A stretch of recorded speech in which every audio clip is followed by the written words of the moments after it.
Dragi državljanke in državljani, prebivalke in prebivalci, tako doma kot po svetu. Za nami je leto preizkušenj, izzivov, ki smo si jih pogumno izbrali sami in tistih, s katerimi smo se bili primorani spopasti. Tako pri enih kot pri drugih smo dokazali pomen načelnosti, solidarnosti, sodelovanja in zaupanja.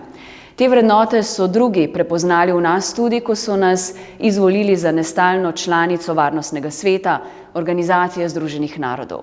153 držav nam je na podlagi naših argumentov in delovanja zaupalo veliko odgovornost. To je za majhno državo z dejavno diplomacijo tudi velika čast. Solidarnost in prijateljstvo smo mi prepoznali v drugih, ko so nam v času največje stiske pomagali pri odpravi posledic katastrofalnih poplav. Naša načelnost in pogum sta bila prepoznavna, ko smo se odločili stati za mednarodnim pravom, ko je bilo to najbolj pomembno.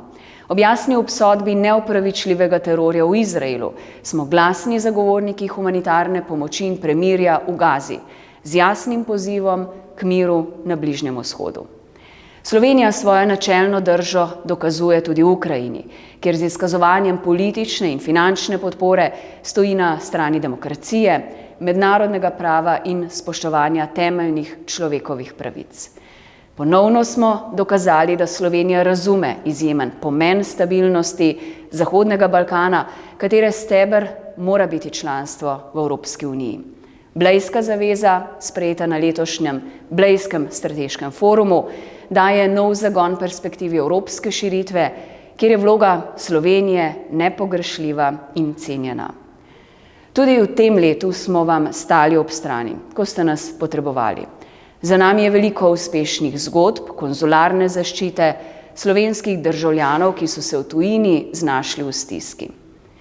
Na Slovenijo smo lahko ponosni.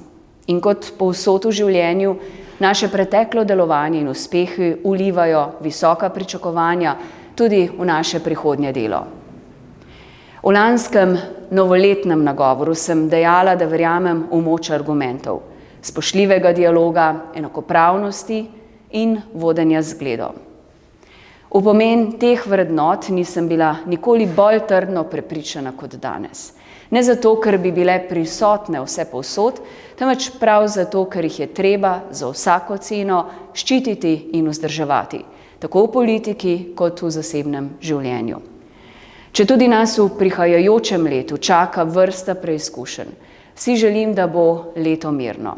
Vsem vam pa želim veliko uspeha, sreče, zdravja in ljubezni. Srečno!